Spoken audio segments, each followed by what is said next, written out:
Welcome to episode number 62 of the American Regularis Podcast. Please like and subscribe if you like what you hear here.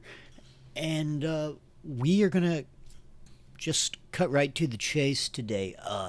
I had a request by a listener who is a bit of a renowned scientist.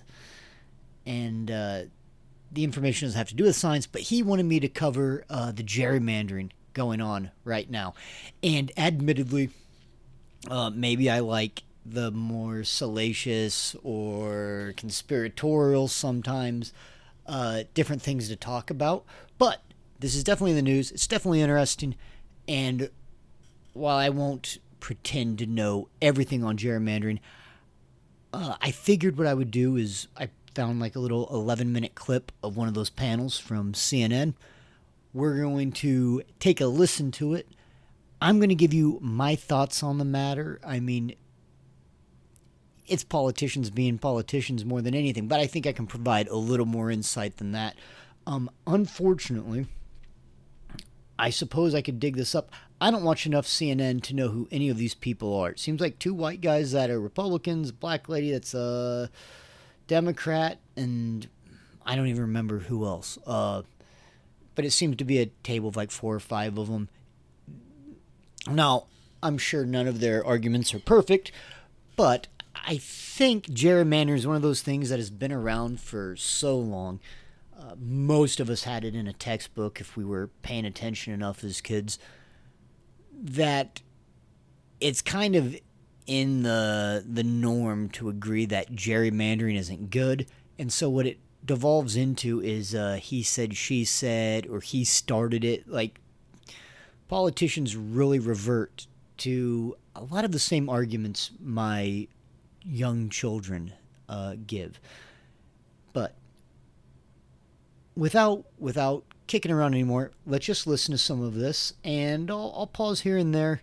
Again, I don't know who these people are, what their names are, and I know you don't have video, but we'll just try to address the points as they come up. We have to recognize that this redistricting was done in response to the Supreme Court decision to weaken the civil rights law. The voting. Well, let's do this. They're talking in particular about some gerrymandering that has just been done in Tennessee. They're splitting Memphis up into several pieces.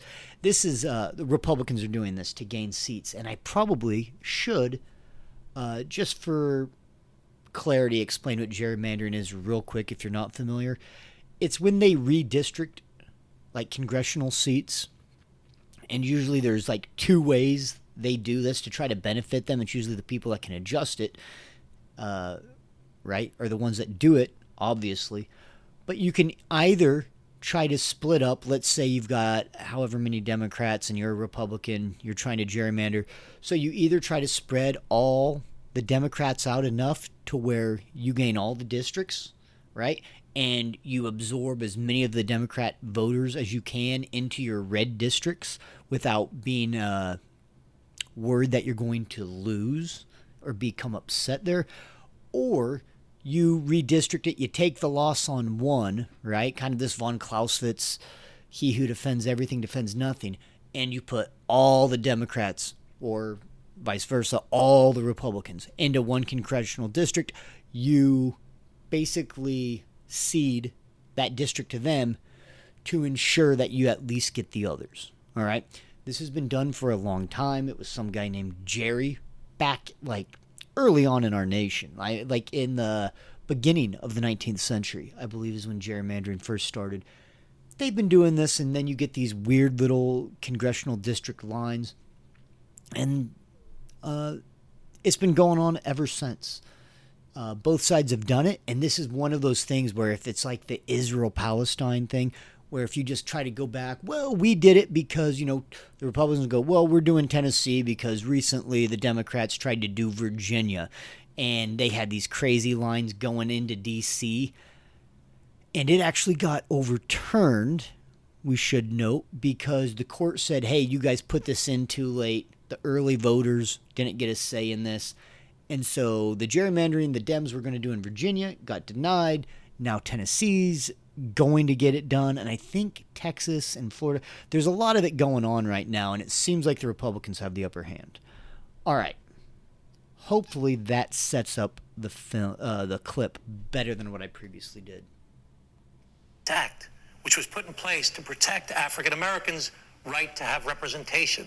And right now, this is so awful what's happening in our country with all this gerrymandering on both sides. It's awful. It's terrible for our country because you create these safe Republican seats, these safe Democratic seats, and the general election doesn't matter because you're going to win anyway. And you only have to worry about the primary, and everybody just panders to their base to win the primary, and that's dividing our country further.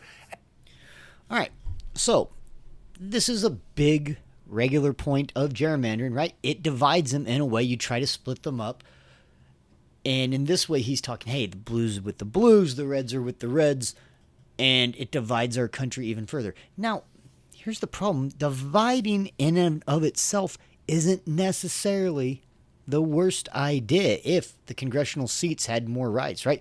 This is people that would like more states' rights. Yes, go ahead and divide where people are more like each other. That's a perfectly fine notion. Yugoslavia, right? It could have been gerrymandered or something, whatever. People being in the same seat that agree, that's not a bad thing for them. Now, it does displace the minority. I should know this. I'm a libertarian. No one ever represents me. And the one thing that we're going to hear here is a lot of people on this panel keep repeating, well, this person's not being represented now. This person can't get representation. They didn't choose this person. It's like, yeah. That's kind of democracy for you. Not only are you not guaranteed to be represented by the person you do elect, you don't actually choose your representatives. You vote for them. You choose who to throw your little vote at. And that's what it is. It doesn't mean you get to choose who. I would never have had any of my congressmen if I could choose who represented me, right? I have a choice that can help influence it, but you don't get to choose. So every time they say that, I know what they're saying, but I'm sorry. That's kind of the mob rule problem of democracy, but they can't really look past that. It's very much race involved. I can't stand the fact that you're splitting up Memphis into 3 different congressional districts. That's awful that you're cutting up communities like that.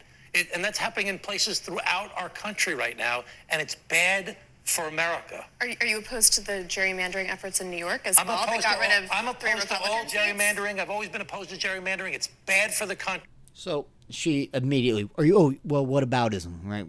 Are you what about New York? This guy, to his credit, whether he means it or not, could just be maybe he's on the left and they're not doing as good as it right now, so the Republicans are going to be more gung-ho about it's time for us to gerrymander because you gerrymandered before. But at least this guy's right now saying, no, across the board, gerrymandering is bad. To set up these seats like this, we should have independent redistricting. We should allow independents to vote. We should have open primaries. But this is being done in response to what took place in Texas. And there's going to continue to be this tit for tat. They'll do this, then we'll do that, then they'll do this, then we'll do that. And it's bad for America. All right, so I agree with a lot he says there. Now, he also goes on to say that they should have open primary voting, the nonpartisan or the independent redistricting.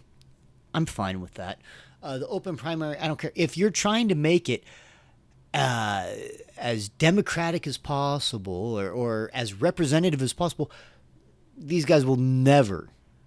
Now, these guys are on the left and the right, and they're arguing, even though most of them are going to agree that they can do it this way or that way, or at least both sides are guilty, even if one's arguing. It seems like the left is arguing better here about gerrymandering.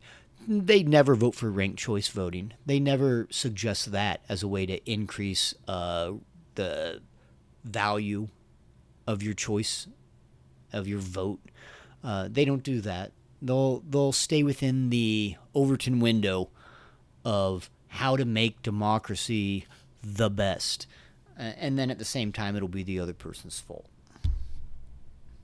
This is making it worse. I think we also have to understand that Black Americans have faced barricade after barricade after barricade in front of them forever for voting. So to take a majority black district like Memphis and split it up, pull it into 3 separate sections so it goes into rural Tennessee, if you aren't familiar with the state, they're taking a black district and stretching it out so that the white voters overtake the black voters in those 3 districts. That's deliberately trying to make one party have no representation. It is an abuse of power. We should say that. This is not just a black voter problem, because if anyone thinks their vote should count, this is a problem.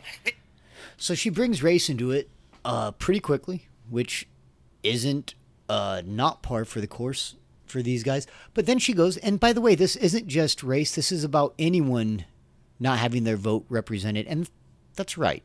I mean, they're going to talk about race. They already talked about the Voting Rights Act, which was to help prevent or help African Americans with voting. I don't think it's about race. I think, obviously, when you look at demographics, African Americans vote Democrat way more than Republican. But you can also say that about urban versus rural in general. You can do that in the heart of Texas. You can do that in white places like Vermont. It's really kind of a non sequitur. Like, now, the fact that you can find a statistic where black people are affected, great. I mean, if that's your rallying cry. But then she counters it right at the end of it. She goes, now, this isn't just about race. It's about anyone who wants to be represented. And that's right. That part's correct. Yeah. It's funny. Usually during presidential elections, every other commercial, you put the red guy or the blue guy on the screen, you call the other guy a scumbag, and then you say, you gotta use your sacred right. One of the things that drives me the most nuts is when they talk about how your most sacred right is the right to vote. It's one of your worst rights. I've said that on this podcast before. It's one of your least important rights. And then to call it sacred, as if it's some, other relating to a sacrament. Like this is some sort of holy act to vote for, a blue tie from Epstein Island or a red tie from Epstein Island. The sacred vote is one of the most irritating things I've ever heard. And besides the fact that a politician's lying when his lips are moving, even if you didn't hear the politicians, you would know they don't care about your vote because they spend an inordinate amount of time gerrymandering to try to make sure that the most votes possible won't count against them. Like they're trying to nullify the strength of your votes as much as possible. They do it with gerrymandering. It seems like the Republicans are doing it more here, but we could also argue that the left has been trying to weaken American citizens' votes with voter ID laws, right? Or lack thereof, right? Their opposition to it. It's 2026. I have no doubt that African Americans, be them in Memphis or Juneau or the International Space Station, can get ID to vote. They can do it. With that being said, the gerrymandering, same thing. They're trying to nullify your vote. Just like they're trying to nullify your vote with illegal votes or extraneous votes or voter fraud. This is a way to just try to make it to where your vote doesn't matter. Your vote usually doesn't matter anyways. Even if you're from a state with this big squared grids like I'm from out towards the western half of the U.S., your vote generally doesn't matter.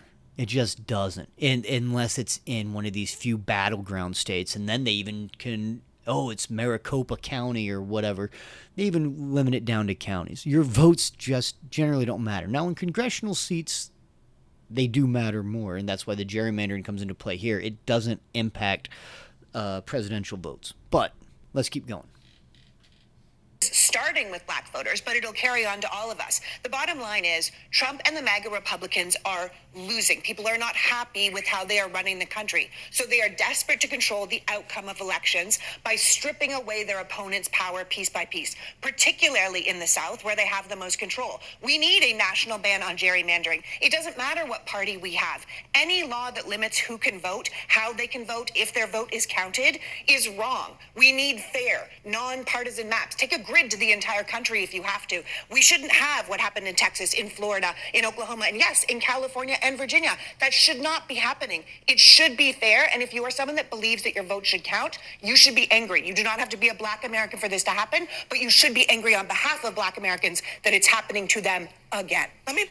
All right, so the grid thing she said just clearly can't happen. That would be the most out of whack congressional districts. That would make people way overrepresented, way underrepresented.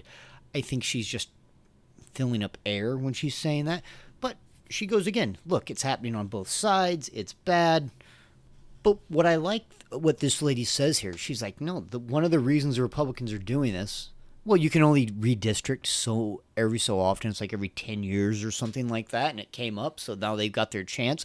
But the Republicans need to right now because President Trump's polling numbers are a disaster because he did it in the Ukraine war. He held water and covered up the Epstein files. Guys like Ro Khanna and Thomas Massie had to hold his feet to the fire and have it passed congressionally to where he had to sign off on it. We still haven't got them all. Right? The war in Iran, right? We're bombing schools of little Persian girls and prices are going up. Oil is volatile right now.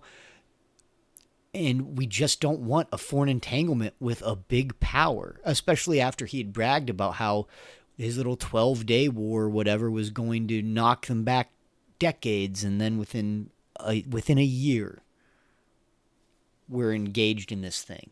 And the foreign influence in Israel, whatever. I could keep going on. Those are the main points. Trump's approval numbers are terrible. This would historically lead us to assume that no matter how bad the left is, the Republicans have just been terrible. Trump has been terrible. And the recency bias magnifies it. The guy that's stepping on your foot at the moment is worse than the guy that stepped on your foot yesterday. I mean, damn if the Republicans don't deserve to get their butts kicked in a midterm right now. Every one of them that voted against the Epstein disclosure, they should all be gone. Like just the way I felt about whoever was voting for all the COVID authoritarianism. If you voted to protect Epstein, you should be gone. Hope you're gone. I don't care if you're blue or red. I think there was a lot more red than blue that voted for that. So this gerrymandering does come at a really unopportune time when the Republicans really need and really deserve to take their medicine. Let's keep listening. An exchange that a Democratic state lawmaker had with a Republican about how they managed to carve up the Black voters in the state in the way that they did. Okay, we're going to skip forward just a little bit and hear from this red-haired, bearded guy and listen to what he has to say. I've never seen that in any analyses that I've seen, though prior to the Cali decision, when there were redistricting efforts, they would look at that factor, they would look at race to figure out whether or not they're in compliance of Section 2 of the VRA. Now we're in a different world where we're not cabineting specific districts. Just like to state for the record, this is the guy who is currently representing that area. So what? I mean, we had I don't these understand. independent redistricting commissions. What's the point of pointing out that Steve Cohen as well? My point, we had the same issue in Michigan where we have an independent redistricting commission, right? It's independent. There's always going to be politics in gerrymandering. Regardless of how you try to dress it up with nonpartisan commissions, you can try to control for the partisanship, but you're never going to eliminate that element. But I will say that, but the rich irony is that in both California and Virginia, they had independent redistricting commissions. They wanted to reform it, and then they cast off the shackles of the principles as soon as it was politically convenient. Well, that's politics in general. This guy, you can probably tell, is a Republican. He's kind of defending it, and he says, look, we had these independent things. They're not doing them in Virginia versus California. I don't know. That could be. That could not be. He also went to show, hey, look, this redistricting, this guy, and he shows a white guy that's representing a black district named Cohen. I think I read somewhere else or watched somewhere else, I think on Breaking Points, that this guy actually tried to join the Congressional Black Caucus because he's like, yes, I'm a white guy. but I'm representing black guys, and they didn't let them do that. So, again, they're going hard on the racial aspect of it. But the thing I think that he brings up good, he's like, hey, there's always going to be politics in gerrymandering. Well, no kidding. Rain is wet. There's always going to be politics in everything political.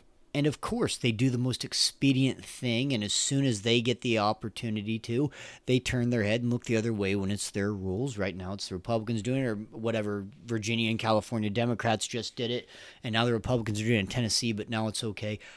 All of that's completely erroneous to the fact that, yes, they're going to do what they can to gain power. That's as simple as it is.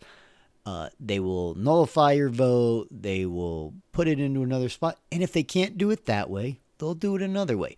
They'll ignore what you ask for. They'll promise it. They won't deliver.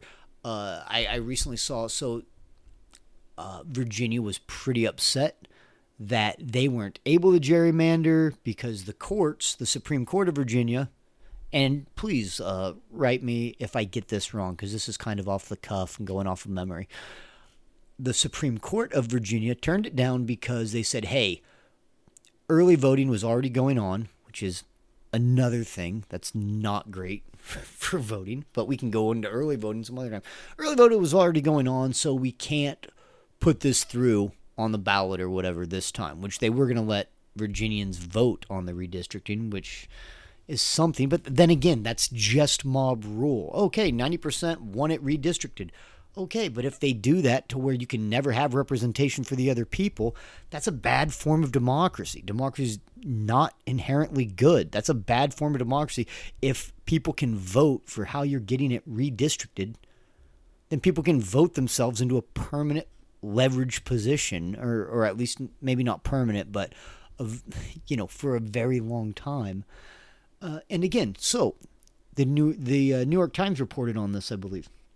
They're saying, so what do we do now? These Virginia Democrats, they don't get it in. The court shut it down. And they said, well, what if we lowered the mandatory retirement age for Supreme Court justices to an age? Now, I don't know how speculative this is, but it sounds like this is what they're at least kicking around.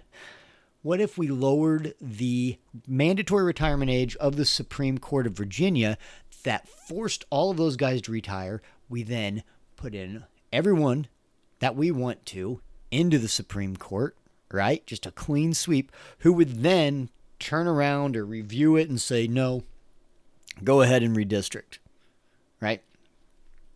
There's nothing constitutional about this.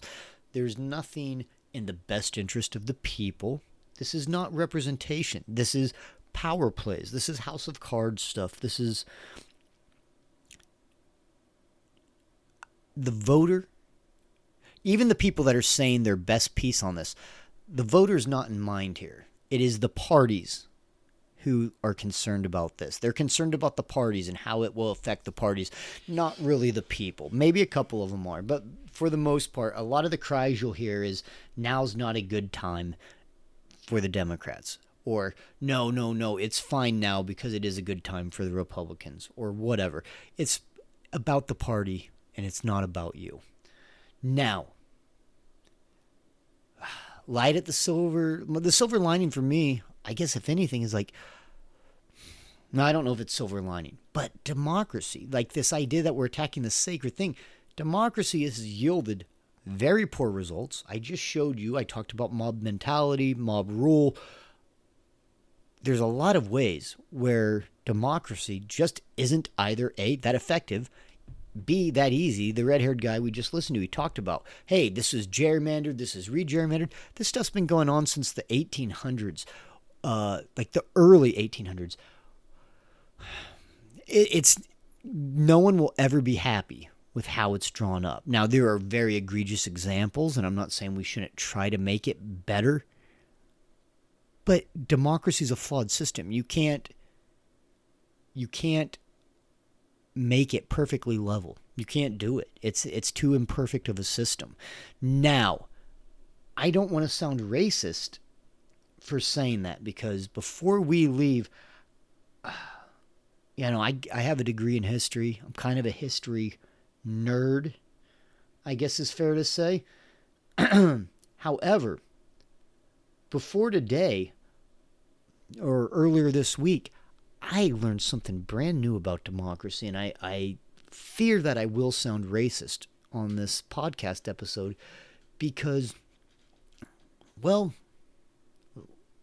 let's let Alexandria Occasio-Cortez tell you a little tidbit about democracy that I did not know until now. Think about the civil rights and voting rights movement and how Black Americans really created democracy in this country. Right. That's exactly right. How they literally made something from nothing. It is just beyond me. Well, I gotta be honest, it's a little beyond me too. So I don't know if she's been watching that Christopher Nolan Odyssey trailer or something. Like maybe she thinks like all the people in Athens were black. I don't know. Or maybe I gotta, buff up on my ancient history, which I think I'm okay at. But I did not know it was black people that invented democracy. I thought it was the Athenians. I mean, the memes could go pretty hard on this, I assume. I gotta tell you, I do love really bad history when people start talking about how, like, I don't know, Edward Longshanks was black, or Prince Edward the Black was black because his nickname therefore proves it, or whatever. There was all these black monarchs. I love bad history. I don't care if it's Tartaria. I don't care if it's whatever, black people invented ancient Greece. It's kind of a guilty pleasure of me to just listen to nut jobs on this stuff. AOC is proving to just be really good at it. It wasn't that long ago. She said Native Americans and Mexicans invented cowboy culture. Now, there's some influence from Mexico for sure, because it first kind of started in southern Spain. But anyhow, it's just a real fun way to just attribute everything to your voting block, I suppose, to represent them.